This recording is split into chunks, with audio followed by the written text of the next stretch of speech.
Hello student, अस्सलाम वालेकुम।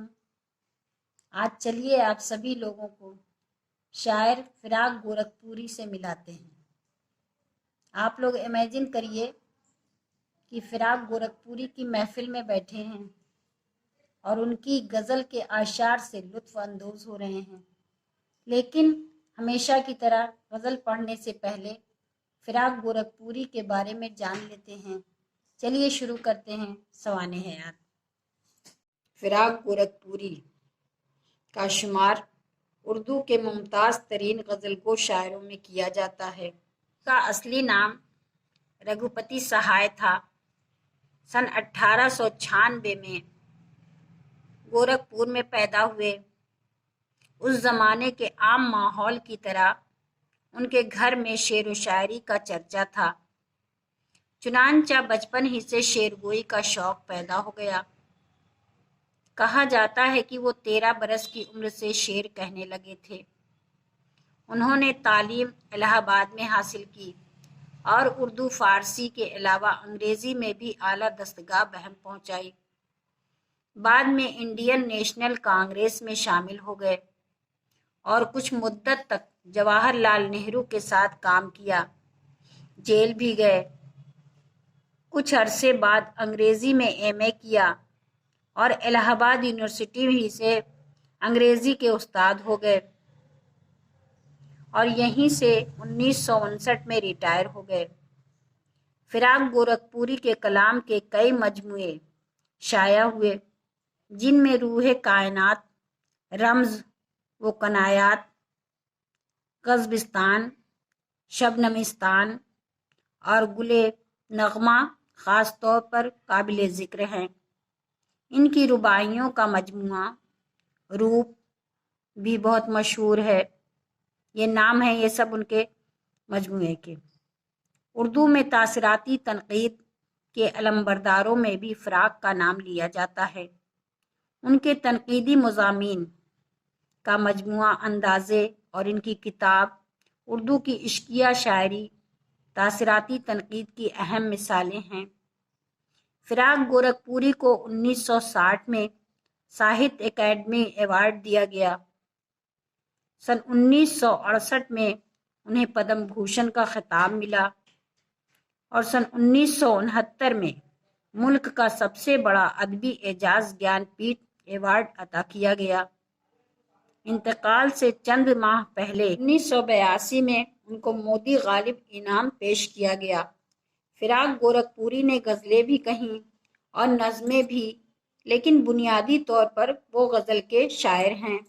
उनकी शायरी में तग़ज़्ज़ुल की ऐसी लताफ़त और दिलकशी पाई जाती है जो उस अहद के दूसरे शोरा के यहाँ नहीं मिलती।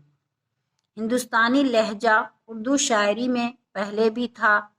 फिराक का कारनामा ये है कि उन्होंने खुदाए सुखन मीर तकी मीर की शेरी रवायात की बाजियाफ्त की और सदियों की तहज़ीबी रूह का नया तख्लीकी इजहार दिया और उसे आज के इंसान के दिल की धड़कनों से हम आहंग कर दिया। एक तरफ वो अंग्रेज़ी के रूमानी शायरों वर्डज़ोर्थ, शैली, कैट्स वगैरह से मुतासिर थे, तो दूसरी तरफ संस्कृत शायरी की क्लासिकी रवायत का भी इनके नज़रिए जमाल पर गहरा असर था।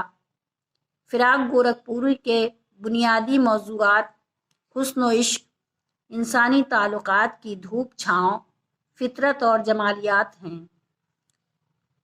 वो जज्बात की थरथराहटों, जिस्म व जमाल की लताफ़तों और निशात व दर्द की हल्की गहरी कैफियतों के शायर हैं और उर्दू शायरी में अपने लब व लहजा से अलग पहचाने जाते हैं।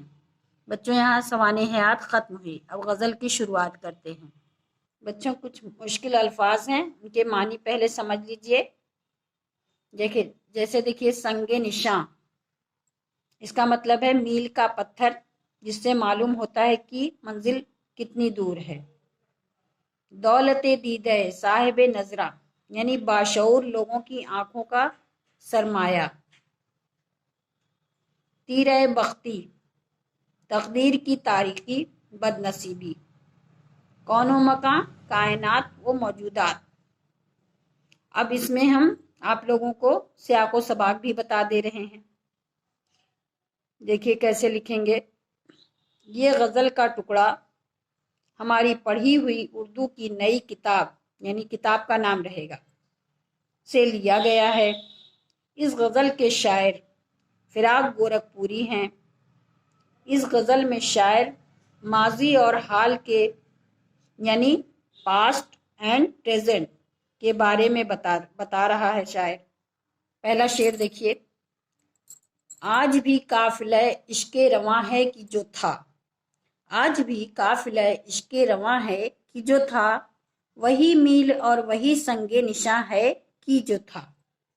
मतलब देखिए, शायर कहता है माजी की तरह आज भी इश्क परेशान है, यानी शायर कहता है पहले की तरह यानी माजी की तरह जो गुजर गया, आज भी ऐसे ही आज भी इश्क परेशान है।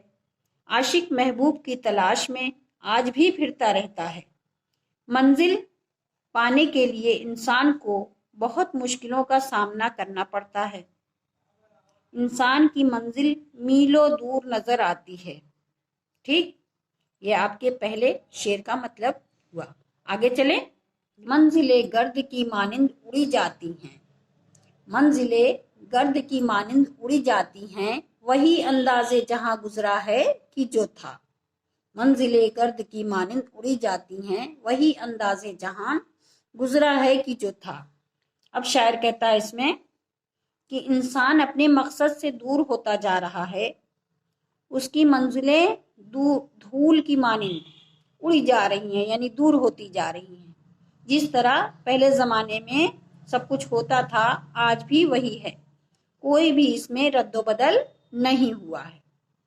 अगला शेर देखिए। जुल्मत और नूर में कुछ भी न मोहब्बत को मिला, जुल्मत और नूर में कुछ भी न मोहब्बत को मिला, आज तक एक धुंधुलके का समा है कि जो था।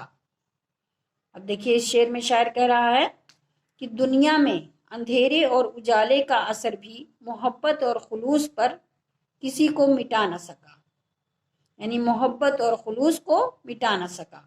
आज भी इंसान मायूसी रंजो गम में डूबा हुआ है।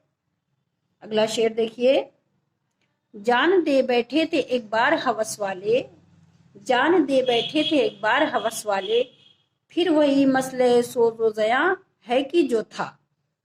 अब देखिए, मतलब शायर कहता है दुनिया में हवस परस्तों यानी लालची लोगों की कमी नहीं है, क्योंकि दौलत ऐसी शय है जिसके लिए लोग जिंदगी की भी परवाह नहीं करते। वही जहालत आज भी बरकरार है इस दुनिया में। ठीक, समझ में आया? आगे चलें। देख सकने की अलग बात मगर हुस्न तेरा, देख सकने की अलग बात मगर हुस्न तेरा, दौलते दीदाए साहिब नजरा है कि जो था। अब शायर इसमें कहता है यूं तो नजरें सबके पास हैं, आंखें सबके पास हैं, सभी लोग देख सकते हैं, मगर तेरा हुस्न दुनिया में लाखों में एक है, जिसे बाशऊर नजरें ही पहचान सकती हैं। ठीक, आगे चले। तीर बख्ती नहीं जाती, तीर बख्ती नहीं जाती, दिले सोजा की फिराक, शमा के सर पे वही आज धुआं है कि जो था। अब शायर यहाँ खुद से मुखातिब है। शायर कहता है, ए फिराक, इंसान की बदनसीबी कभी खत्म नहीं होती, इंसान की बदनसीबी कभी खत्म नहीं होती। ये बिल्कुल उसी तरह है जैसे शमा जल कर रोशनी दूसरों को तो देती है, लेकिन शमा की लौ पर धुआं जरूर होता है। ऐसे ही इंसान की बदनसीबी कभी खत्म नहीं होती। स्टूडेंट, यहाँ फिराक गोरखपुरी की गज़ल पूरी हुई। अब आप लोग इसे देखिए, सुनिए, पढ़िए और मेरे वीडियो को लाइक कीजिए, शेयर कीजिए, और अगर मेरे चैनल पर नए आए हैं तो सब्सक्राइब भी कीजिए। कुछ जानना हो तो कमेंट कीजिए। अब मैं आप लोगों से अगली वीडियो में मिलूंगी। अल्लाह हाफिज़।